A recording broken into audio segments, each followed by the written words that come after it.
अ, आज हम इस वीडियो में new chapter matrices and determinant start करेंगे और इस वीडियो में जेई मेंस के प्रीवियस ईयर के कुछ क्वेश्चन सॉल्व करेंगे और हम देखेंगे कि जेई मेंस में मैट्राइसेस एंड डिटर्मिनेंट चैप्टर से कैसे क्वेश्चन पूछे जाते हैं। ठीक है, तो हम अपने पहले क्वेश्चन से स्टार्ट करते हैं जो कि 2 सितंबर 2020 शिफ्ट 1 में आया हुआ है। ठीक है, क्वेश्चन क्या बोलता है हम इसको देखते हैं। Okay, let A be a 2 cross 2 real matrix with entries from 0, 1 and determinant of A not equal to 0। ठीक है, पहले हम इतने स्टेटमेंट के बारे में बात कर लेते हैं। हमें क्या गिवन है यहाँ पे, गिवन क्या हमें यहाँ पे कि जो A है आपका एक 2x2 का एक रियल मैट्रिक्स है। ठीक है, और जिसमें जो एंट्रीज हैं वो या तो 0 या 1 है या दोनों का कॉम्बिनेशन है। ठीक है, मतलब A इज इक्वल टू, देखो 2x2 का मैट्रिक्स क्या होता है आपका स्टैंडर्ड A11, A12, A21 और A22, राइट है।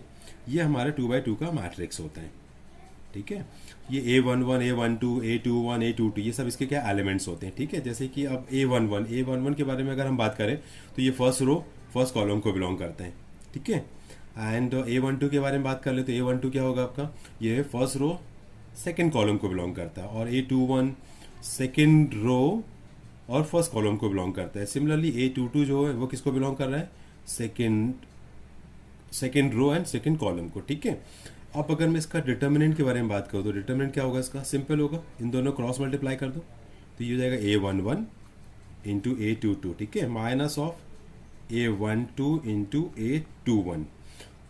ठीक है, ये तो हमने लिख दिया यहाँ पे, ये हो गया आपका 2x2 का रियल मैट्रिक्स। ठीक है, एंड उसका डिटर्मिनेंट निकालने का तरीका क्या होगा कि दोनों वैल्यूज को मल्टीप्लाई कर दो और बीच में माइनस साइन पुट करके इनको मल्टीप्लाई कर दो, क्रॉस मल्टीप्लाई। ठीक है, अब साथ में हमें ये गिवन है कि भाई ये जो एलिमेंट्स है हमारे A11, A12, A21 और A22 ये या तो 0 होंगे या तो 1 होंगे या दोनों का कॉम्बिनेशन हो सकते हैं। और एक कंडीशन और दी गई है कि determinant of A not equal to 0, सबसे इंपॉर्टेंट कंडीशन ये है। ठीक है, अब हम यहाँ पे जैसे कि ये जो एंट्रीज हैं ये सब एलिमेंट जो है या तो 0 या 1 होंगे। ठीक है, हम लिखना चालू करते हैं इसको कुछ। ठीक है, A इज इक्वल टू लिख रहा हूँ मैं 1 0 0 1। ठीक है, पहला मैंने मैट्रिक्स ऐसा लिख दिया। ठीक है, अब आप ध्यान से देखो कि भाई अगर determinant of A not equal to 0 है, ठीक है, determinant of A not equal to 0 है, इसका क्या मतलब होगा आपका कि जो डिटर्मिनेंट ऑफ A होगा या तो वो +1 होगा या -1 होगा। ठीक है, समझ में आ रहा है आपको, determinant of A not equal to 0 means that कि डिटर्मिनेंट ऑफ A या तो +1 होगा या -1। तो यहाँ पे मैं जो मैट्रिक्स बनाने वाला हूँ वो वही मैट्रिक्स लिखूंगा जिसकी वैल्यू या तो +1 होगी या -1। जैसे कि ये लिखा मैंने, एक तो ये लिख दिया। ठीक है, फिर मैं लिख रहा हूँ, देखना इसको ध्यान से, सिर्फ इस 0 की जगह मैंने 1 लिख दिया यहाँ पे। तो एक पॉसिबिलिटी ये हो सकती है, या हम इसको ले सकते हैं, ये 0 हो गया आपका। ठीक है, और ये तो 1 है और इस 0 को मैंने 1 लिख दिया, एक पॉसिबिलिटी ये हो सकती है। ठीक है, अब हम क्या करते हैं, इन्हीं को आपस में इंटरचेंज कर देते हैं, मतलब कि यहाँ पे 0 फिर 1 0 1। ठीक है, एक पॉसिबिलिटी ये हो सकती है, ध्यान से देखना। फिर हम एक काम करते हैं और लिख देते हैं, ये हो गया 1, ये 0 को 1 कर दिया, ये 1 एज इट इज़ 1 0। एक पॉसिबिलिटी ये हो सकती है मेरे पास। और अब एक और पॉसिबिलिटी क्या होगी कि ये तो एज इट इज़ 0 रहने, तो इसको 1 लिख दो, इसको 1 और इसको 1। ठीक है, तो मैंने यहाँ पे कितनी मैट्रिक्स लिखी हैं, 6 मैट्रिक्स लिखी है। ध्यान से देखो, अगर मैं इनका डिटर्मिनेंट निकालता हूँ, डिटर्मिनेंट ऑफ A का निकालूंगा तो क्या होगा, डायगोनल एलिमेंट्स को मल्टीप्लाई करूंगा माइनस इन एलिमेंट्स को मल्टीप्लाई करूंगा, तो आंसर मेरा कितना आएगा, ऑलवेज 1। ठीक है, क्योंकि हमें गिवन है कि डिटर्मिनेंट ऑफ A जो है वो +1 या -1 हो सकता है। यहाँ से भी अगर मल्टीप्लाई करूंगा तो कितना होगा, ये 1 माइनस ऑफ 0। ठीक है, तो मतलब अल्टीमेटली आंसर कितना 1 ही आना है। इसमें अगर बात करूंगा तो कितना होगा, 1 इंटू 1 माइनस ऑफ 0, तो इसका डिटर्मिनेंट भी 1 ही आएगा। ओके, फिर सिमिलरली यहाँ पे मल्टीप्लाई करूंगा तो ये हो जाएगा आपका 0। पहले तो हमें इन एलिमेंट्स को मल्टीप्लाई करना है, देन इनको मल्टीप्लाई करना है और बीच में हमें क्या साइन पुट करना है, -1। तो ये हो जाएगा 0 माइनस ऑफ 1, तो इसका आंसर कितना आएगा, -1। ये भी करेक्ट है। फिर यहाँ पे मल्टीप्लाई करेंगे तो ये हो जाएगा 0 इंटू 1 0 माइनस ऑफ 1। ठीक है, ये भी करेक्ट है।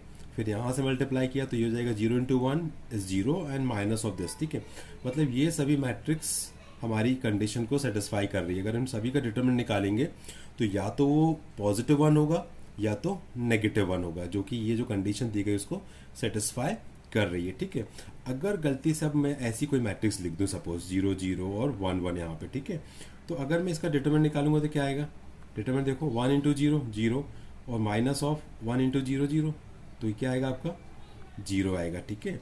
तो ये हमारे लिए वैलिड नहीं है, ये हमें रिजेक्ट करना है, ठीक है।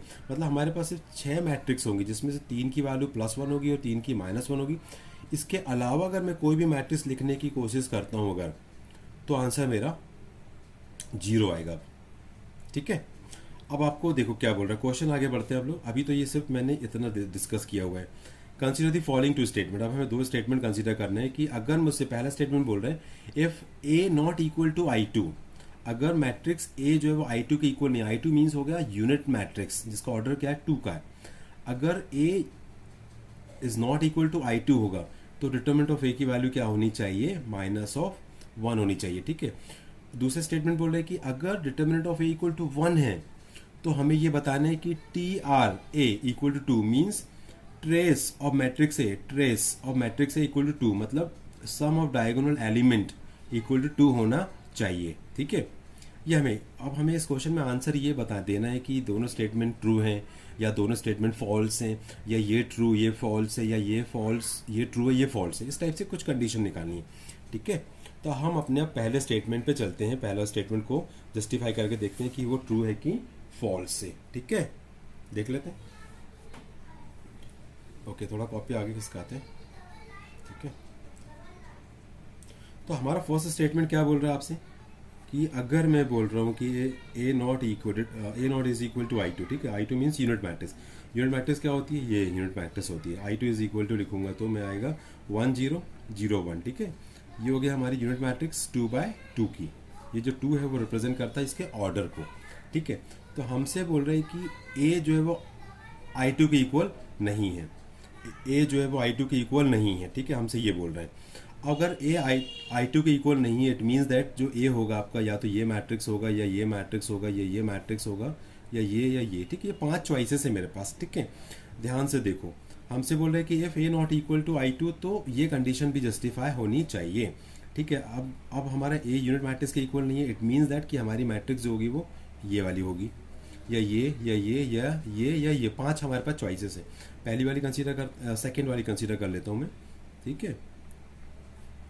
तो साफ साफ देख रहा हूँ मैं, it is not equal to I2, it is not unit matrix, ठीक है।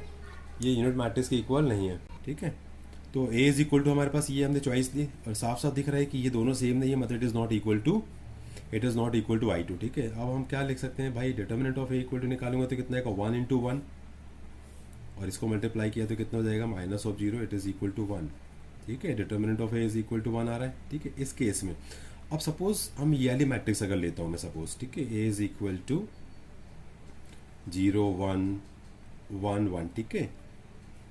तो यहाँ भी हम लिख सकते हैं कि it is not equal to I2, दोनों एकदम कम्प्लीटली डिफरेंट है, ठीक है। अगर मैं इसका डिटर्मिनेंट निकालता हूँ तो कितना मिलेगा मुझे, 1 इंटू 0, क्रॉस मल्टीप्लाई किया डायगोनल एलिमेंट्स को तो 0, और इसको मल्टीप्लाई करता हूँ ऑफ डायगोनल एलिमेंट्स को तो कितना आएगा, ठीक है। तो अब आप ध्यान से देखो यहाँ पे कि ये कितनी वैल्यू आ रही, -1, ठीक है। यहाँ पे +1 है और यहाँ पे क्या है, -1 है। अब हमसे क्वेश्चन में क्या बोल रहे हैं कि अगर ए I2 के इक्वल नहीं है तो डिटर्मिनेंट ऑफ ए -1 होना चाहिए, बट यहाँ पे एक -1 भी है और एक +1 भी है, ठीक है। तो कॉन्ट्राडिक्शन हो गया, मतलब ये हो जाएगा कि ये जो स्टेटमेंट है वो कंप्लीटली ट्रू नहीं है, ठीक है। तो मैं इसको काय में डाल दूंगा कि स्टेटमेंट P इज फॉल्स, ठीक है, फॉल्स, क्योंकि डिटर्मिनेंट ऑफ ए +1 भी आ रहा है -1 भी आ रहा है, सिर्फ यहाँ पे क्या लिखा आपने, -1 लिखा हुआ है। तो मैं इस स्टेटमेंट को बोलूँगा कि ये मेरा स्टेटमेंट क्या हो गया, फॉल्स हो चुका है, ठीक है। ये स्टेटमेंट हमारा हो गया है फॉल्स। अब हम आगे बात करते हैं, हमारा दूसरा स्टेटमेंट क्या बोल रहा है। सेकेंड स्टेटमेंट हमारा क्या बोल रहा है कि भाई Q, ये जो Q है ये बोल रहा है कि अगर determinant of A is equal to 1 होता है, determinant of A is equal to 1 होता है, then TRA is equal to 2, ठीक है। TRA का मतलब भी बताता हूँ कि what is the meaning of TRA, ठीक है। हमारा सेकंड स्टेटमेंट क्या बोल रहा है कि अगर determinant of A equal to 1 है, इफ, तो भाई डिटर्मिनेंट TRA इक्वल टू 2 होना चाहिए, मतलब अब बताता हूँ मैं क्या होता है। इसको हम रीड करते हैं, this is trace of A and it is equal to होता है सम ऑफ ठीक है, इसको हम बोलते हैं सम ऑफ डायगोनल एलिमेंट्स। ठीक है, ये होता है आपका। ठीक है, तो टी आर ए का मतलब होता है trace of A. Trace of A means होता है सम ऑफ डायगोनल एलिमेंट्स, मतलब डायगोनल के एलिमेंट। जैसे कि इसके बारे में बात करूँ तो इसका ट्रेस कितना होगा, 2 होगा, क्योंकि यहाँ पे 1 और 1 2। ठीक है, अब हम पहली कंडीशन के बारे में बात कर रहे हैं कि भाई if determinant of A is equal to 1, तो determinant of A is equal to 1 कहाँ कहाँ मिलने वाला है। देखो, अगर मैं बोल रहा हूँ कि ए इज इक्वल टू मेरे पास 1 0 0 1 है। ठीक है, तो इसका डिटर्मिनेंट कितना आएगा भाई, 1 आएगा। ठीक है, करेक्ट है ये भी। अगर मैं बोल रहा हूँ कि ए इज इक्वल टू 1 1 0 1 है। ठीक है, तो भाई डिटर्मिनेंट ऑफ ए कितना आएगा, अगेन 1 आएगा, 1 इंटू 1 और माइनस ऑफ 0, यहाँ भी 1 इंटू 1 माइनस 0, तो डिटर्मिनेंट 1 ही आना है इसका भी। सिमिलरली मैं बोल रहा हूँ कि भाई ए इज इक्वल टू 1 0 1 1 है मेरे पास सपोज। ठीक है, ये वाली है आपके पास, तो यहाँ पे कितना आएगा, determinant of A is equal to 1, ये हो गया 1 माइनस ऑफ 0, तो इसका भी डिटर्मिनेंट 1 ही आना है। ठीक है, ठीक है। अगर अब जो बाकी ये वाली जो मैट्रिक्स है मेरे पास, अगर मैं इसकी यहाँ डिटर्मिनेंट निकालूंगा तो कितना आएगा, 0 माइनस वन आएगा। यहाँ निकालूंगा तो 0 -1 आएगा, तो ये सबको रिजेक्ट कर देता हूँ। ठीक है, तो मेरे पास 3 मैट्रिक्स आई हैं। ठीक है, मेरे पास कितनी मैट्रिक्स आ चुकी हैं, 3 मैट्रिक्स आ चुकी हैं, 1 2 3, जिसमें डिटर्मिनेंट की वैल्यू कितनी आ रही है, ये मैट्रिक्स है मेरे पास, सॉरी। ठीक है, 1 मैट्रिक्स 2 मैट्रिक्स 3 मैट्रिक्स, जिसमें डिटर्मिनेंट ऑफ ए कितना आ रहा है, सभी में 1 आ रहा है। ठीक है, यहाँ तक तो स्टेटमेंट करेक्ट है। अब मैं अगर इन तीनों मैट्रिक्स में आपसे बोलूँ कि ट्रेस ऑफ मैट्रिक्स बताओ, ठीक है, ट्रेस ऑफ ए बताओ, तो आप क्या बोलोगे। इस केस में 1 + 1 सम ऑफ डायगोनल एलिमेंट कितना आएगा, 2 आएगा। यहाँ पे यहाँ भी कितना आएगा, 1 + 1 2 ही आना है। यहाँ भी 1 + 1 कितना आना, 2 ही आना है। ठीक है, मतलब अगर मैं बोलूँ कि determinant of A is equal to 1, then the trace of A is equal to 2, तो ये दोनों स्टेटमेंट कंप्लीटली क्या हो जाएगा आपका, ट्रू हो जाएगा आपका। ठीक है, तो हम आंसर में क्या लिखने वाले हैं यहाँ पे कि जो हमारा P होगा, P स्टेटमेंट जो होगा वो होगा मेरा फॉल्स। ठीक है, और जो Q स्टेटमेंट होगा वो हो जाएगा मेरा ट्रू। तो दिस, अब हम अपने सेकंड क्वेश्चन से स्टार्ट करते हैं। ठीक है, जो कि 2 सितंबर 2020 शिफ्ट 1 में आया हुआ है। ठीक है, क्वेश्चन क्या बोल रहा है ये हम स्टडी करते हैं। क्या बोल रहा है, let S be the set of all lambda belongs to R। ठीक है, for which the system of linear equations, ये equations given है, has no solution। ठीक है, मतलब हमसे क्या बोल रहे हैं कि जो ये जो सेट है, हमने मान लिया है कि यहाँ पे एक S हमारा क्या है, एक सेट है जो कि लैम्डा की वैल्यूज़ का सेट है, और लैम्डा बिलोंग किसको कर रहा है, R को। मतलब S इक्वल टू क्या होगा, set of all real values of lambda, ये बोलना चाहिए मुझे। जितनी भी लैम्डा की वैल्यूज़ आएंगी उसका सेट क्या होगा, S होगा। ठीक है, अब लैम्डा को फाइंड आउट करने के लिए हमें कंडीशन ये दी गई है कि जो सिस्टम ऑफ लीनियर इक्वेशन है, ये जो हमारे पास सिस्टम ऑफ लीनियर इक्वेशन है, इसमें क्या बोल रहा है, हैज़ नो सॉल्यूशन। ठीक है, ये कंडीशन है। अब हम लोग थोड़ा जनरल नॉलेज शेयर कर लेते हैं। ठीक है, बांट लेते हैं। देखिए, सिस्टम ऑफ लीनियर इक्वेशन से यहाँ पे क्या क्या पॉसिबिलिटीज़ बनेंगी। पहली पॉसिबिलिटी क्या बनेगी कि भाई यूनिक सोल्यूशन होगा आपका। ठीक है, यूनिक सोल्यूशन होगा, मतलब XYZ की एक एक सिंगल वैल्यूज मिलने वाली है हमें। तो इस केस में जो कंडीशन होती है हमारे पास वो ये होती है कि डिटर्मिनेंट ऑफ कोफिशिएंट मैट्रिक्स होगा आपका, it is not equal to 0 होता है। ठीक है, ज़्यादा डिटेल में नहीं जाएंगे हम, जितना ज़रूरत है उतना स्टडी करने वाले हैं। पहली कंडीशन ये होती है यहाँ पे कि इन इक्वेशन का यूनिक सोल्यूशन हो सकता है। इस केस में determinant of D not equal to 0 होता है। दूसरी कंडीशन में अगर मैं बात करूँ तो क्या होगा, हमारे पास इनफाइनाइट सोल्यूशन की कंडीशन बनेगी। ठीक है, इनफाइनाइट सोल्यूशन में कंडीशन क्या बनती है यहाँ पे कि डिटर्मिनेंट ऑफ कोफिशिएंट मैट्रिक्स, ठीक है, it is equal to D1 equal to D2 equal to D3। ये सभी क्या होते हैं आपके 0 के बराबर होते हैं। ये हम देखेंगे कैसे निकालते हैं D की वैल्यू, D1 D2 D3 कैसे निकालते हैं, हम डिस्कस करेंगे अभी। और दोनों ही केस में यहाँ पे हम बोलते हैं सिस्टम जो होता है हमारा, उसको हम बोलते हैं कंसिस्टेंट। मतलब जब यूनिक सोल्यूशन हो या इनफाइनाइट सोल्यूशन हो, इस केस में जो सिस्टम ऑफ लीनियर इक्वेशंस होती है इसको हम बोलते हैं कंसिस्टेंट। ठीक है, हम इसको बोलते हैं कंसिस्टेंट कि सिस्टम ऑफ लीनियर इक्वेशन। जब भी यूनिक सोल्यूशन होगा तब भी बोलूँगा मैं कि सिस्टम कंसिस्टेंट है, या इनफाइनाइट सोल्यूशन है तब भी मैं बोलूँगा कि सिस्टम कंसिस्टेंट है। बस आपको कंडीशन याद रखनी कि यूनिक सोल्यूशन के केस में D जो होगा डिटर्मिनेंट ऑफ कोफिशिएंट मैट्रिक्स वो कभी 0 के बराबर नहीं होगा, और इनफाइनाइट सोल्यूशन में सब 0 हो जाएंगे लाइन से। अब इनको कैसे निकालना है भी हम डिस्कस करेंगे। और एक थर्ड केस बनता है मेरे पास अल्टीमेटली नो सोल्यूशन का केस, मतलब कोई आंसर नहीं। ठीक है, तो इस केस में क्या होता है, आपका डिटर्मिनेंट D जो होगा वो तो 0 होगा। ठीक है, साथ में क्या होगा, D1 D2 और D3 इनमें से कोई एक एटलीस्ट, या मुझे बोलना चाहिए कि एटलीस्ट ठीक है, one of D1 D2 and D3 is non zero होगा आपका। ठीक है, ये कंडीशन होती है। मतलब जब सिस्टम का नो सॉल्यूशन होगा तो डी तो जीरो होगा, श्योर है। अब D1 D2 D3 में से कम कोई एक नॉन जीरो होगा आपका। ठीक है, कम से कम कोई एक नॉन जीरो तो होके रहेगा। अगर ये नॉन जीरो है तो ये दो जीरो हो सकते हैं। ठीक है, इस टाइप से। या अगर ये दोनों है तो, अगर ये दोनों जीरो हैं तो ये नॉन जीरो होगा आपका। इस टाइप से कुछ कंडीशन होती है। और इस केस में सिस्टम को हम बोलते हैं इनकंसिस्टेंट। मतलब जब सिस्टम का नो सॉल्यूशन में जाता है तो उसको हम बोलते हैं इनकंसिस्टेंट सिस्टम को बोलते हैं इनकंसिस्टेंट बोलते हैं इसको हम लोग। ठीक है, तो हमें क्वेश्चन में गिवन क्या है कि सिस्टम जो हमारा है वो नो सॉल्यूशन पे जा रहा है। हमसे बोला गया है नो सॉल्यूशन। ठीक है, तो हम सिंपल, कहाँ लिखा हुआ है, ये लिखा हुआ है नो सॉल्यूशन में सिर्फ d इक्वल टू जीरो, मतलब determinant of coefficient matrix equal to zero put कर दें तो हमें लैम्डा की वैल्यू मिल जाएगी। हम उसको सॉल्व करके निकाल लेंगे। ठीक है, अब डिटर्मिनेंट ऑफ हम लिख रहे हैं यहाँ से d is equal to zero के हिसाब से। तो डिटर्मिनेंट ऑफ कोफिशिएंट मैट्रिक्स मतलब ये एक्स वाई जेड के कोफिशिएंट देखो हैं, ये हो गया 2 का, एक्स का कोफिशिएंट 2, वाई का -1 और फिर जेड का हो गया 2। ऐसे एक मैट्रिक्स क्रिएट कर लेता हूँ। ठीक है, 1, फिर ये -2, 1 -2 लैम्डा। ठीक है, 1 लैम्डा 1 1 लैम्डा 1। ठीक है, और इसका हमने ले लिया determinant and it is equal to हो जाएगा आपके पास 0। ठीक है, अब इसको हम डिटर्मिनेंट की मेथड्स के हिसाब से सॉल्व कर लेते हैं, या हमें ये बोलना चाहिए कि अब इस डिटर्मिनेंट को हम सॉल्व करते हैं। ठीक है, और इसको सॉल्व करने के लिए हम इस डिटर्मिनेंट को किसी भी रो किसी भी कॉलम के अलॉन्ग एक्सपैंड कर लेते हैं। ठीक है, तो सबसे सिंपलेस्ट तरीका ये होता है कि मैं इसको फर्स्ट रो के अलॉन्ग ही एक्सपैंड करता हूँ। ठीक है, तो चालू करते हैं। ये लिखा आपने 2, पॉजिटिव 2 के साथ चालू कर रहा हूँ। ठीक है, अब आप क्या करने वाले, कैसे मल्टीप्लाई करूँगा, इन दोनों को आप छुपा दो और क्रॉस मल्टीप्लाई करो, तो 2 × 1 -2। ठीक है, और बीच में आपको माइनस साइन पुट करना है। ठीक है, फिर लैम्डा से लैम्डा को मल्टीप्लाई करेंगे तो ये हो गया लैम्डा स्क्वायर। ठीक है, अब हमारा ये प्लस साइन है, इसके बाद हमारा माइनस साइन आता है फॉर्मूले का, और फिर यहाँ पे आपने क्या लिखा हुआ -1, तो ये -1 यहाँ पुट किया। ठीक है, अब मुझे इसको सॉल्व करना है इस कॉलम और इस रो को छोड़ के। ठीक है, तो मैं मल्टीप्लाई करूँगा 1 × 1 -1 × लैम्डा, ऐसे मल्टीप्लाई करते हैं। ठीक है, ये NCERT में गिवन है 12th क्लास में। तो ये हो जाएगा 1 × 1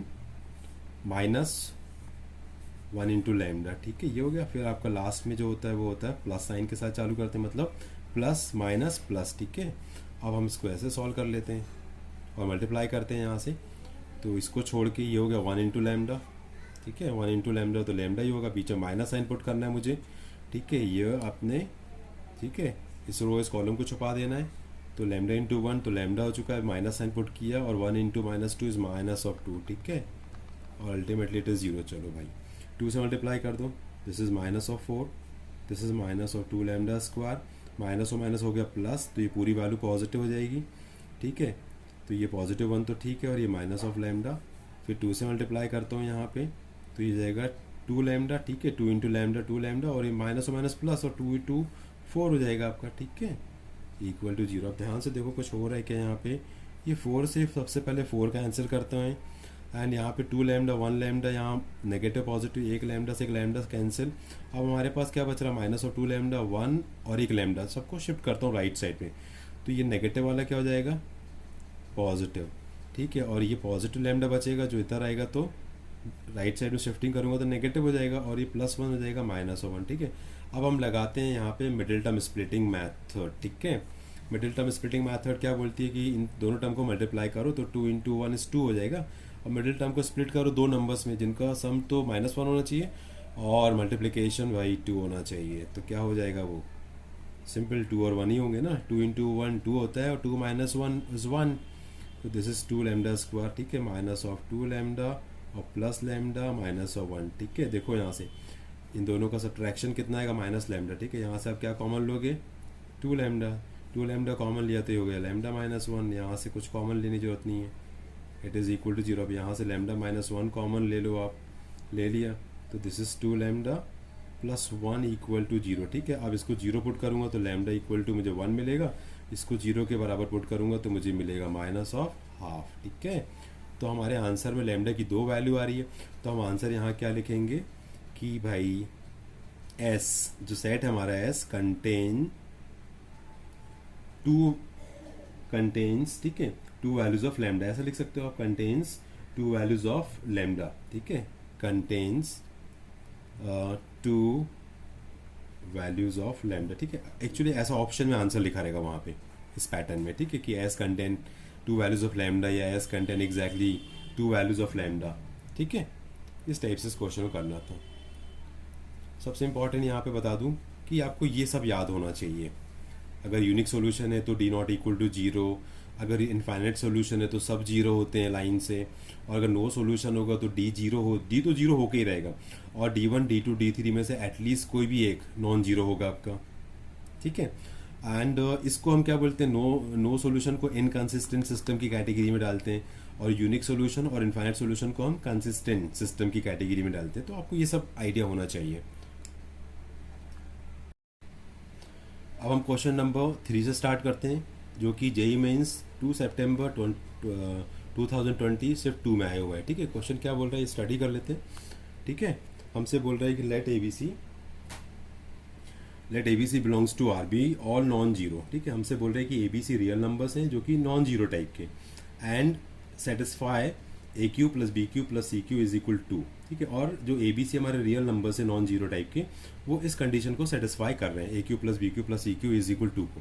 अब हमसे क्या बोल रहा है, if the matrix A is equal to ABC BCA CAB satisfy AT into A equal to I, ठीक है। मतलब transpose of matrix A into matrix A equal to unit matrix, then a value of ABC can be. तो हमें यहाँ पे ABC की value को calculate करके बताना है, ठीक है। बहुत ही अच्छा क्वेश्चन है, बहुत ही बेसिक फंडामेंटल है, ठीक है। सबसे पहले हम यहीं से स्टार्ट करते हैं। सॉल्यूशन लिखा हुआ है, transpose of matrix A into matrix A is equal to I, ठीक है। अब ये 3/3 का मैट्रिक्स गिवन है हमें, तो जो हमारा आइडेंटिटी मैट्रिक्स है या जो यूनिट मैट्रिक्स होगा वो भी 3/3 का ही होगा, ठीक है। लिखते हैं यहाँ पे हम लोग मैट्रिक्स, ये हो गया A B C, this is B C A B और होल ट्रांसपोज, ठीक है। फिर into A B C A B, ठीक है। इट इज इक्वल टू हमें दिया हुआ है यूनिट मैट्रिक्स। अब ये सब मैट्रिक्स 3/3 के, तो यूनिट मैट्रिक्स भी जो होगा 3/3 का ही होगा, लिखने का तरीका ही हो जाएगा, ठीक है। इसमें यूनिट मैट्रिक्स लिखने का सिंपल तरीका है कि डायगोनल एलिमेंट्स जो होंगे वो 1 होंगे, और बाकी सभी एलिमेंट्स क्या होते हैं, 0 के इक्वल होते हैं, ओके। अब ट्रांसपोज का मतलब क्या होता है, ट्रांसपोज का मतलब ये होता है कि रो को कॉलम में चेंज करना या कॉलम को रो में चेंज करना। जैसे कि ये रो लिखी हुई है ABC, तो मैं इसको क्या ले सकता हूँ, ABC। फिर ये रो लिखी हुई है, इसको क्या ले सकता हूँ मैं, BCA, कॉलम में कन्वर्ट कर रहा हूँ। फिर CAB, this is B, okay. इसको लिखूंगा तो क्या हो जाएगा, ये CAB, ठीक है। ये हो गया आपका। इनटू में क्या चल रहा है आपका, ABC BCA CAB, and it is equal to हमें दिया हुआ है यूनिट मैट्रिक्स 1 0 0 0 1 0 0 0 1, ठीक है। ओके, अब हमें इन मैट्रिक्स को मल्टीप्लाई करना है, ठीक है। तो जो हम यहाँ मेथड यूज करेंगे वो ये मेथड होगी रो बाय कॉलम, रो की जो एंट्रीज है उसको हम कॉलम की एंट्री से मल्टीप्लाई करेंगे करस्पॉन्डिंगली, ठीक है। इस ऑर्डर में जाएंगे, यहाँ पे इस ऑर्डर में जाएंगे हम लोग, ओके। चलो देखते हैं कैसे मल्टीप्लाई करते हैं, बहुत ही फंडामेंटल क्वेश्चन है, ठीक है। इसमें हमें मैट्रिक्स मल्टीप्लिकेशन आना चाहिए। चलो मल्टीप्लाई करते हैं। तो फर्स्ट एलिमेंट को मैं फर्स्ट एलिमेंट से मल्टीप्लाई करूँगा, मतलब फर्स्ट रो के फर्स्ट एलिमेंट को फर्स्ट कॉलम के फर्स्ट से मल्टीप्लाई करूँगा, तो A इंटू A क्या हो जाएगा आपका, A², ठीक है। सिमिलरली फिर B को B से मल्टीप्लाई करूँगा तो प्लस हो जाएगा B², और फिर C को C से मल्टीप्लाई करूँगा तो ये जाएगा C², ठीक है। तो ये रो बाय कॉलम ये वाला कंप्लीट हो गया मेरा मल्टीप्लिकेशन। सिमिलरली अब फर्स्ट रो को मैं सेकेंड कॉलम की वैल्यू से मल्टीप्लाई करूँगा करस्पॉन्डिंगली, ओके। तो A into B is AB plus B into C BC, फिर C into A CA, okay. ये भी हो गया कवर। अब हम फर्स्ट रो की एंट्रीज को थर्ड कॉलम से मल्टीप्लाई करेंगे करस्पॉन्डिंगली, तो A इंटू C हो जाएगा आपका AC, फिर हो जाएगा b into this A B और c into this B C हो जाएगा, राइट है। सिमिलरली यहाँ पे मल्टीप्लाई करूँगा तो हो जाएगा b into A B A, फिर c into B C B और a into C A C हो जाएगा, राइट है। अब हम सेकेंड रो को सेकेंड कॉलम से मल्टीप्लाई करेंगे तो ये B square plus C square plus ए स्क्वायर लिख दो यहाँ पे फटाफट, B square plus C square plus ए स्क्वायर। सिमिलरली अब इसको थर्ड कॉलम से मल्टीप्लाई करूँगा तो हो जाएगा B into C B C, फिर सी इंटू ए हो जाएगा आपका सी ए, ओके, फिर ए इंटू बी हो जाएगा ए बी, ओके। अब हम आ जाते हैं अपने थर्ड रो पे आ जाते हैं। थर्ड रो को फर्स्ट कॉलम से मल्टीप्लिकेशन करेंगे हम लोग तो c इंटू ए सी ए, फिर a को करूँगा तो b से करना है यहाँ से मुझे, तो ये हो गया ए बी, ठीक है। ये हो गया मेरा रो फर्स्ट थर्ड रो और ये first column, c into A C A plus a into B A B और फिर b को c से, तो दिस इज बी सी।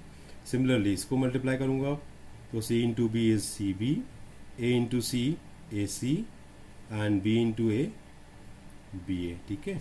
फिर लास्ट को मल्टीप्लाई करते हैं, मतलब थर्ड रो को थर्ड कॉलम से तो c को c से c स्क्वायर, a को a से a स्क्वायर और b को b से तो ये b स्क्वायर हो जाएगा। तो अल्टीमेटली यहाँ आएगा c square plus a square plus b square, right है। एंड भाई इट इज़ इक्वल टू दिया हुआ है 1 0 0 0 1 0 0 0 1, ठीक है। अब हम यहाँ पे कौन सा कॉन्सेप्ट यूज़ कर रहे हैं कि दो मैट्रिक्स तभी इक्वल हो सकती है जब उनके करस्पॉन्डिंग एलिमेंट सेम हो। मतलब अगर मैं बोलूँ तो फर्स्ट एलिमेंट जो होगा फर्स्ट के बराबर हो जाएगा, तो रिजल्ट आएगा A square plus B square plus C square equal to 1। Similarly जो सेकेंड होगा वो सेकेंड के इक्वल हो जाएगा, तो A B plus B C plus C A is equal to 0। Similarly यहाँ अगर आप ध्यान से देखो तो ये A B plus B C plus C A लिखा हुआ है जो कि 0 के बराबर है, तो ये तो ऑलरेडी हम लिख चुके हैं। बाकी सब सेम है आपके यहाँ पे, तो हमें दो कंडीशन मिल रही हैं यहाँ से, ठीक है। अब हम लोग क्या जानते हैं, देखो वी नो दैट, ठीक है। हम एक आइडेंटिटी लिख रहे हैं जो हमने 9th क्लास में स्टडी की हुई है, A plus B plus C whole square equal to क्या होता है ए स्क्वायर, ठीक है, plus B square plus C square plus 2ab, ठीक है, प्लस 2bc प्लस 2ca। तो 2 कॉमन ले लिया तो ये अंदर बचेगा A B plus B C plus C A, ठीक है भाई। अब A square plus B square plus C square की वैल्यू 1 दी हुई है तो ये 1 लिख दिया मैंने यहाँ पे, प्लस 2 इंटू और इसकी वैल्यू कितनी निकाली आपने 0, तो 0 लिख दिया। तो अल्टीमेटली क्या आएगा आपका ए प्लस बी प्लस सी का होल स्क्वायर इक्वल टू 1 आना है, और यहाँ से मुझे मिलेगा कि A plus B plus C is equal to 1, ठीक है। ये मिल चुका है, ओके। हमें तो ए बी सी की वैल्यू कैलकुलेट करनी है, ठीक है। अब हम क्या जानते हैं, और हम जानते हैं कि भाई वी नो दैट कि A cube plus B cube plus C cube minus of 3abc it is equal to क्या होता है A plus B plus C into A square plus B square plus C square minus A C minus B C minus of C A, ठीक है। ये भी एक identity है जो 9th क्लास में हमने स्टडी की हुई है। अगर मैं इस राइट हैंड साइड के एक्सप्रेशन को अगर सिंप्लीफाई करूँगा तो लेफ्ट हैंड साइड का एक्सप्रेशन मुझे मिल जाएगा। ये भी आइडेंटिटी है और ये भी एक आइडेंटिटी है, ठीक है। अब आप ध्यान से देखो कि ए प्लस बी प्लस सी मैंने कितना ऑब्टेन किया हुआ 1, ठीक है, ये 1 रख दिया मैंने। ब्रैकेट के अंदर क्या चल रहा है A square plus B square plus C square, उसकी वैल्यू मेरे पास ये लिखी हुई है +1, ठीक है। और यहाँ से अगर मैं माइनस कॉमन ले लूँ तो क्या बचेगा, यहाँ माइनस कॉमन लूँगा तो बचेगा मेरे पास कितना, ये क्या हो जाएगा आपका, this is A B, this is देखो A square plus B square plus A B होगा, this is A B. Minus अगर कॉमन लूँगा तो A B plus B C plus C, और उसकी वैल्यू हमें कितनी गिवन है 0, ठीक है। तो ultimately it is equal to तो 1 ही होना है इसको, 1 इंटू 1 इज़ 1 और ये तो 0 है तो इट इज़ इक्वल टू 1 होगा। अब A cube plus B cube plus C cube के बारे में बात कर लें भाई, तो क्वेश्चन में हमें ऑलरेडी गिवन है कि A cube plus B cube plus C cube कितना है 2 दिया हुआ है, ठीक है।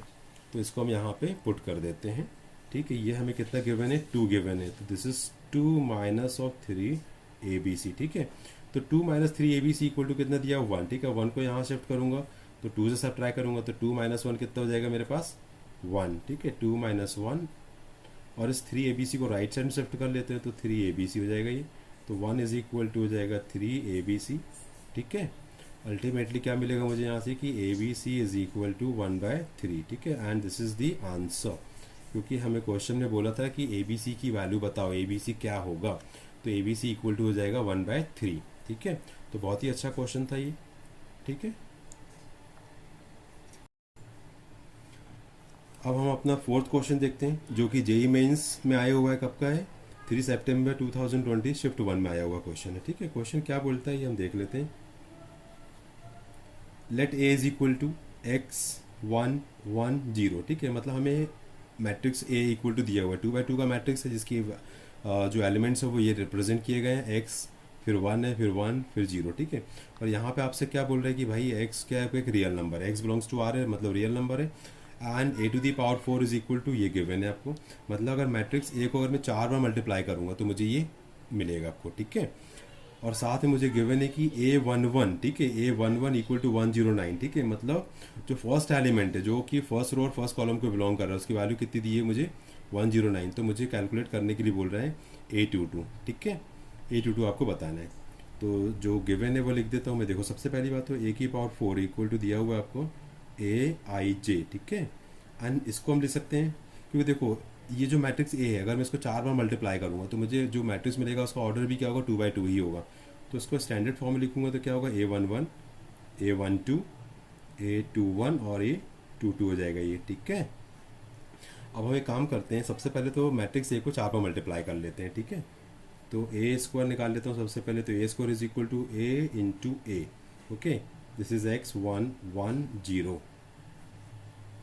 x 1 1 0। ठीक है, हम मल्टीप्लिकेशन कौन सा यूज़ करने वाले?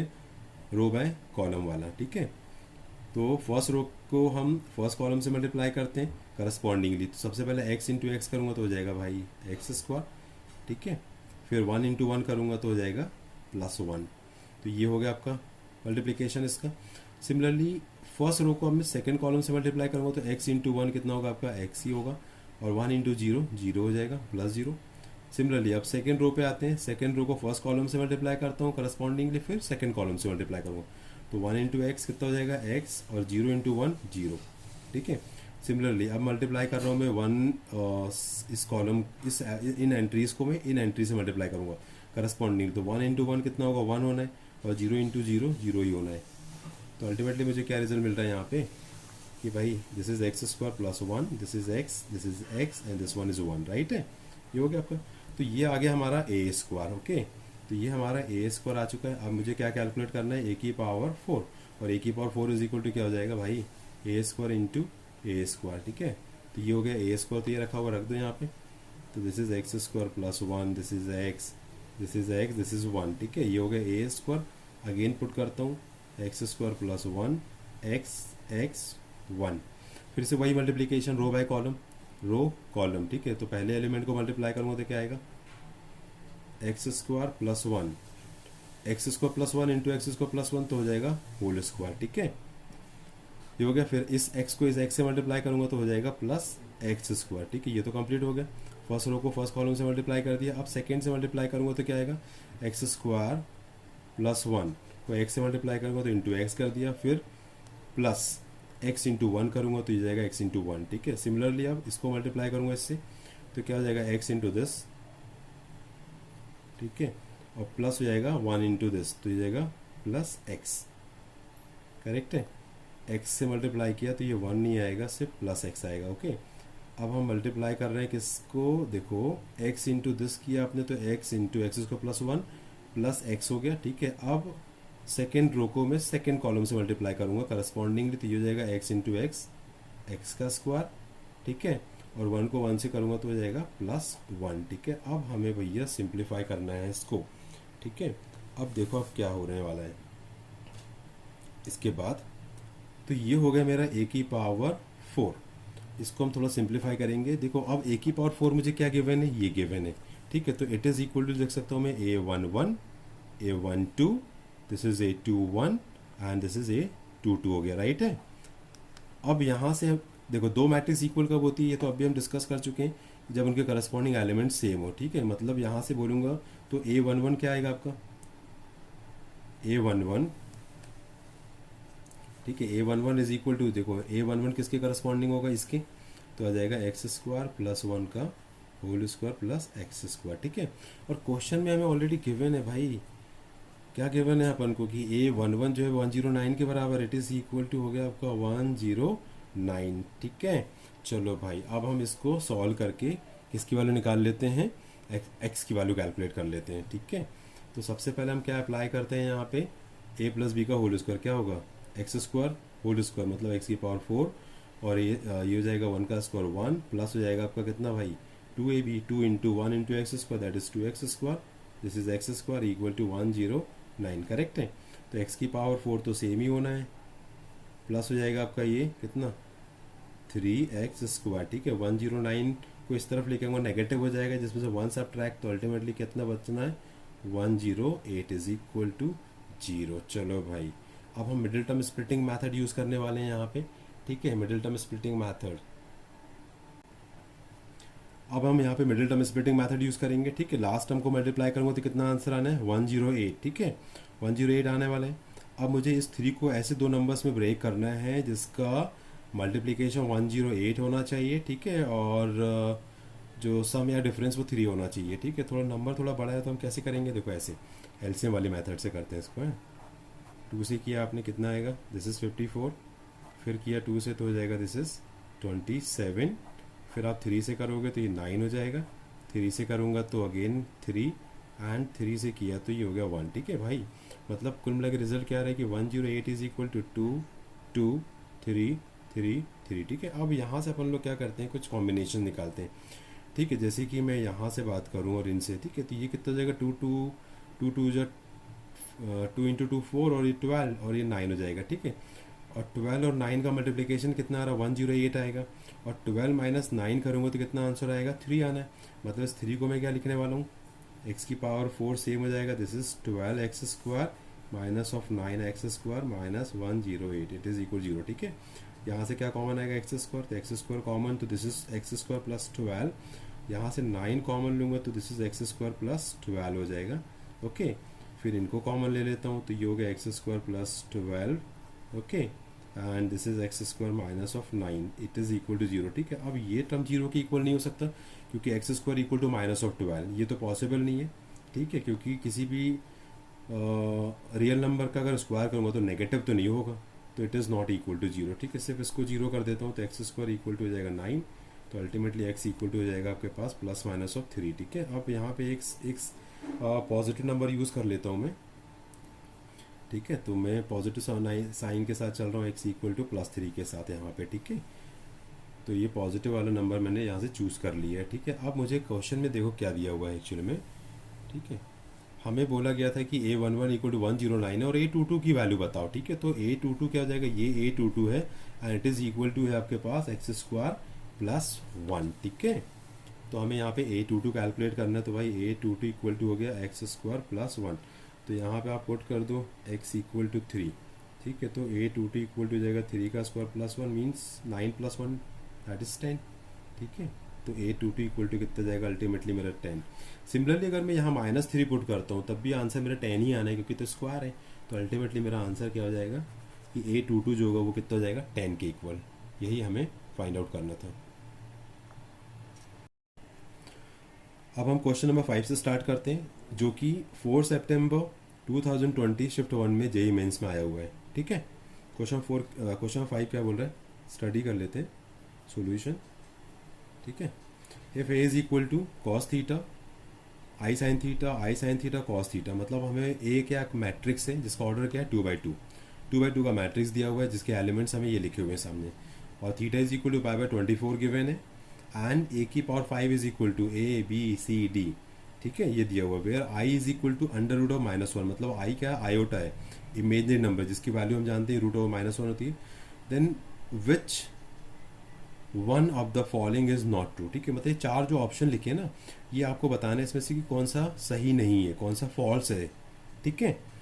तो भाई हमें गिवन क्या है, ए बराबर गिवन है, ठीक है, एंड थीटा इक्वल टू ये गिवन है, और ए की पावर 5, ठीक है। मतलब ए की पावर 5 मतलब मैट्रिक्स ए को अगर मैं 5 टाइम्स मल्टीप्लाई करूँगा तो जो मैट्रिक्स मिलेगा वो है मेरा ABCD, ठीक है। और फिर हमें यहाँ पे चेक करना है कि भाई A² - D² इक्वल टू 0 सही है गलत, सिमिलरली इनको चेक करना है, ठीक है। तो हम सीधा अब यहाँ पे क्या कैलकुलेट करते हैं, सबसे पहले हम A² कैलकुलेट करके देखते हैं, ठीक है। तो ए तो ये गिवन है मेरे पास, ठीक है, ए गिवन है तो A² से स्टार्ट करता हूँ, तो A² is equal to A into A, ठीक है, ये हो जाएगा। रखते हैं यहाँ पे cos theta I sine theta I sine theta और ये हो गया मेरा कॉस थीटा, ठीक है। फिर आपने फिर से ए को पुट कर दिया, तो this is cos theta I sine theta, this is I sine theta, I for iota, ठीक है, और ये हो गया आपका कॉस थीटा। फिर से वही हम रो बाय कॉलम मल्टीप्लिकेशन अप्लाई करेंगे। इस रो को हम फर्स्ट रो को फर्स्ट कॉलम से मल्टीप्लाई करेंगे करस्पॉन्डिंगली, फिर फर्स्ट रो को सेकेंड कॉलम से मल्टीप्लाई करेंगे, ठीक है। तो आराम से मल्टीप्लाई करते हैं, ठीक है। तो cos into cos, cos square theta हो जाएगा, ठीक है। फिर आई साइन थीटा को आई साइन थीटा से मल्टीप्लाई करूँगा तो ये हो जाएगा प्लस आई स्क्वायर और ये हो जाएगा साइन स्क्वायर थीटा, ठीक है। फिर कॉस को आई साइन थीटा से मल्टीप्लाई करूँ तो क्या आएगा भाई, I sine theta into cos theta, ठीक है। फिर आई साइन थीटा को कॉस से मल्टीप्लाई करूँगा तो वही वैल्यू वापस मिल जाएगी, I sine theta into cos theta, okay. ठीक है, ये तो हो गया पहला आपका। अब हम सेकेंड रो को मल्टीप्लाई करेंगे फर्स्ट कॉलम और सेकेंड कॉलम से, तो I sine theta into cos theta, I sine theta into cos theta हो जाएगा प्लस, फिर कॉस को इसको मल्टीप्लाई करूँगा तो फिर से वही वैल्यू मिलनी है मुझे, I sine theta into cos theta. अब हम मल्टीप्लाई करेंगे सेकेंड रो को सेकेंड कॉलम से करस्पॉन्डिंगली, तो I sine theta into I sine theta क्या होगा आपका, आई स्क्वायर साइन स्क्वायर थीटा, फिर बीच में साइन लगाया प्लस और कॉस को फिर कॉस से मल्टीप्लाई किया तो ये हो गया आपका कॉस स्क्वायर थीटा, करेक्ट है, ओके। अब I equal to under root -1 दिया हुआ है मुझे, तो भाई आई स्क्वायर इक्वल टू क्या होगा -1, ये तो हम जानते हैं कि आई स्क्वायर इक्वल टू क्या होता है -1, ठीक है। तो यहाँ पुट कर देता हूँ मैं, तो ये हो जाएगा मेरा कॉस स्क्वायर थीटा। अब यहाँ पे मैंने पुट कर दिया -1, तो ये जाएगा minus of sine square theta, ठीक है। और ये तो आप देख ही रहे हो दोनों सेम चीज़ें, तो हो जाएगी कितनी, डबल हो जाएगी, मतलब आई 2 sine theta into cos theta हो जाएगा। सिमिलरली यहाँ भी वही चीज़ लिखी गई, डबल कर देता हूँ इसको, तो आई 2 sine theta into cos theta हो जाएगा। और यहाँ पे आपका लिखा हुआ है कॉस स्क्वायर थीटा, ठीक है, और आई स्क्वायर इक्वल टू -1, तो ये जाएगा minus of sine square theta, ठीक है भाई। यहाँ पे आ गया। अब हमें टिग्नोमेट्री के बारे में बात करनी है, ठीक है। तो हमसे टिग्नोमेट्री तो आनी ही चाहिए, ठीक है। टिग्नोमेट्री जो है वो मैथमेटिक्स में जनरल नॉलेज की जैसे यूज़ होती है, कहीं भी आपको टिग्नोमेट्री के क्वेश्चन देखने को मिल सकते हैं, या क्वेश्चन ना ही मिलेंगे तो क्या हुआ, उसके फॉर्मूले यूज़ करने पड़ सकते हैं। जैसे कि यहाँ देखेंगे अगर आप, तो ए स्क्वायर इक्वल टू क्या आने वाला, cos square theta minus sine square theta क्या होता है आपका, कॉस 2 थीटा होता है, ठीक है। ये आपको याद होना चाहिए। यहाँ पे लिखा हुआ आई, ठीक है, और 2 साइन थीटा कॉस थीटा क्या होता है, साइन 2 थीटा, तो ये बन गया मेरा साइन 2 थीटा, ठीक है। सिमिलरली यहाँ पे क्या बनेगा, आई साइन 2 थीटा, ठीक है। 2 sine theta cos theta equal to sine 2 theta. Similarly cos square theta minus sine square theta equal to होता है आपका कॉस 2 थीटा। इसीलिए ट्रिग्नोमेट्री बहुत अच्छे से पढ़नी चाहिए, क्योंकि वो कहीं भी आपको मिल सकती है, ठीक है। अब देखो यहाँ पे एक इंपॉर्टेंट रिजल्ट बताता हूँ मैं आपको। देखो ए इज इक्वल टू क्या दिया, cos theta I sine theta, I sine theta cos theta, ठीक है। मतलब यहाँ थीटा क्या सिंगल है जब ए था ये। अब जब मैंने ए स्क्वायर किया तो थीटा क्या हो गया आपका, डबल हो गया, देखो यहाँ पे, ठीक है। सिमिलरली जब मैं अब इस मैट्रिक्स को 5 टाइम्स मल्टीप्लाई करूँगा तो ए की पावर 5 जो होगा वो हो जाएगा कॉस 5 थीटा। अब हम इसको 5 बार थोड़ी मल्टीप्लाई करेंगे, हम रिजल्ट्स को जनरलाइज कर लेंगे, ठीक है। मतलब अगर मैं ए की पावर 5 निकालता हूँ भाई, तो मेरा आंसर आएगा सीधा सीधा cos 5 theta I sine 5 theta, I sine 5 theta, और ये हो जाएगा कॉस 5 थीटा, ठीक है। डायरेक्ट लिख रहे हैं क्योंकि जेई मेंस में हमारे पास इतना टाइम नहीं होता है कि हम इसको 5 बार मल्टीप्लाई करें, ठीक है। प्रैक्टिस के समय हम घर में कर सकते हैं ऐसा जस्टिफाई करने के लिए, बाकी ये जस्टिफाइड है, ठीक है। तो ए की पावर 5 इक्वल टू दिस, ये आ चुका है, ठीक है। अब हमें क्वेश्चन में गिवन है ना कि भाई ए की पावर 5 क्या होता है, ए बी सी डी होता है, ठीक है। ये मैट्रिक्स हमारा ए बी सी डी, ठीक है। अब यहाँ से देखो आप, अब दो मैट्रिक्स इक्वल लिखे गए हैं, ठीक है। अब हम जानते हैं कि दो मैट्रिक्स इक्वल कब हो सकते हैं, तो उनके करस्पॉन्डिंग एलिमेंट सेम है, मतलब जो ए होगा वो कॉस 5 के बराबर हो जाएगा। लिख देता हूँ, A is equal to cos 5 theta हो जाएगा। सिमिलरली ध्यान से देखो तो कॉस 5 थीटा डी के बराबर भी है, तो यहाँ पे डायरेक्ट लिख दो आप कि A is equal to cos 5 theta and it is equal to D है, ठीक है। अब आपका जो बी होगा वो किसके बराबर होगा, आई साइन 5 थीटा के बराबर, तो ये लिख दिया B is equal to I sine 5 theta. और ध्यान से देखो तो आई साइन 5 थीटा यहाँ भी लिखा है जो सी के इक्वल है, तो यहीं पे लिख दो आप सी, ठीक है। ज़्यादा स्टेप्स लिखने की बिल्कुल भी ज़रूरत नहीं है, थोड़ा शॉर्टकट में काम चलाना है, स्पीड मेंटेन करनी है हमें, ओके। अब हम अपना पहला स्टेटमेंट देखते हैं कि ट्रू है कि फॉल्स, ठीक है भाई। हमें क्या बोल रहा है फर्स्ट स्टेटमेंट में, फर्स्ट ऑप्शन में क्या बोल रहा है कि A square minus D square equal to 0 होना चाहिए। चलो देखते हैं। तो नेचुरल सी बात है भाई, A square minus of D square equal to, ठीक है, अगर A square minus D square करूँगा तो आएगा क्या आपका cos square 5 theta minus cos square 5 theta. तो ये स्टेटमेंट तो एकदम करेक्ट है, ठीक है। अब हमारे पास दूसरा ऑप्शन क्या दिया हुआ है, दूसरा ऑप्शन में हमारे पास लिखा हुआ है कि A square minus C square equal to 1 होना चाहिए। चलो इसको चेक करते हैं, A square minus C square equal to 1 है कि नहीं, ठीक है। लेफ्ट हैंड साइड से स्टार्ट कर लेते हैं इसकी हम, ठीक है। तो ये हो गया ए स्क्वायर माइनस सी स्क्वायर, ठीक है। ए तो आपका ये दिया हुआ है, तो ये हो जाएगा कॉस स्क्वायर 5 थीटा माइनस सी आपका ये दिया हुआ है, तो हो जाएगा इसका स्क्वायर करना है तो आई स्क्वायर, ठीक है। देख लेते हैं, ये लेफ्ट हैंड साइड है हमारी इसकी वाली सेकंड स्टेटमेंट की, ठीक है। इसको चेक करना अपन लोग को, ए स्क्वायर माइनस सी स्क्वायर, ठीक है। A square minus C square, तो ए की वैल्यू पुट कर दी और सी की रख रहा हूँ, तो सी की वैल्यू आई साइन 5 थीटा है, तो ये जाएगा आई स्क्वायर और साइन स्क्वायर 5 थीटा हो जाएगा आपका ये, ठीक है। अब आई स्क्वायर की वैल्यू क्या होती है भाई, -1 होती है, जैसे ही -1 रखूँगा तो ये माइनस और माइनस प्लस, तो अल्टीमेटली ये आ जाएगा कॉस स्क्वायर 5 थीटा प्लस हो जाएगा sine square 5 theta and it is equal to 1। मतलब A square minus C square is equal to 1, ये भी करेक्ट स्टेटमेंट हो गया। अब हम थर्ड पे जाते हैं कि थर्ड क्या बोल रहा है भाई, थर्ड हमारा क्या बोल रहा है कि 0 less than equal to A square plus B square less than equal to 1, ठीक है। तो यहाँ लिखो अपन 0 less than equal to A square plus B square less than equal to 1, ये लिखा है आपका, ठीक है। तो अब पहले, ठीक है, तीसरा स्टेटमेंट हमारा क्या बोल रहा है ये, ठीक है, ये हो गया आपका थर्ड स्टेटमेंट हमारे पास यहाँ पे दिख रहा है। अब आप यहाँ पे ए स्क्वायर प्लस बी स्क्वायर की वैल्यू चेक कर लेते हैं, तो ए स्क्वायर हमारे पास क्या है, ए की वैल्यू हमारे पास ये दिख रही है, ठीक है, कॉस 5 थीटा है तो कॉस स्क्वायर 5 थीटा हो जाएगा, प्लस बी के बारे में बात करें तो बी क्या, आई साइन 5 थीटा है, तो ये हो जाएगा आई स्क्वायर साइन स्क्वायर 5 थीटा, ठीक है। अल्टीमेटली ये क्या हो जाएगा आपका कॉस स्क्वायर 5 थीटा और आई स्क्वायर -1 तो हो जाएगा minus of sine square 5 theta, ठीक है। और ये हो गया हमारे पास फार्मूला, कौन सा फार्मूला हो गया हमारे पास, ये cos square 5 theta minus sine square 5 theta, मतलब cos square X minus sine square X, and it is equal to क्या होता है भाई, ये हो जाएगा ना, ये तो ये cos square X minus sine square X equal to क्या हो जाएगा, सॉरी कॉस 2x हो जाएगा, मतलब 2 इंटू 5 थीटा, मतलब ये हो जाएगा आपका क्या कॉस 10 थीटा हो जाएगा आपका, ये हो जाएगा कॉस 10 थीटा। और हम जानते हैं कि कॉस की जो वैल्यू होती है भाई वो कहाँ से कहाँ चलती है, -1 से लेके +1 तक चलती है, ठीक है, ठीक है, मतलब -1 से +1 तक चलती है। और ये मेरा कौन है, A square plus B square है, तो यहाँ अगर मैं रख दूँ तो क्या मिलेगा मुझे यहाँ पे, -1 less than equal to A square plus B square less than equal to 1।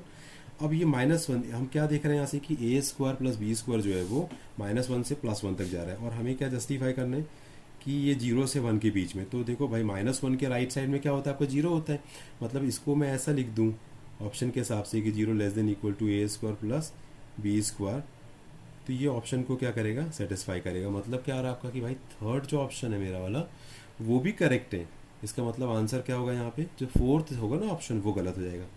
तो आंसर में क्या डाल देंगे अपन लोग यहाँ पे, फोर्थ ऑप्शन। Fourth option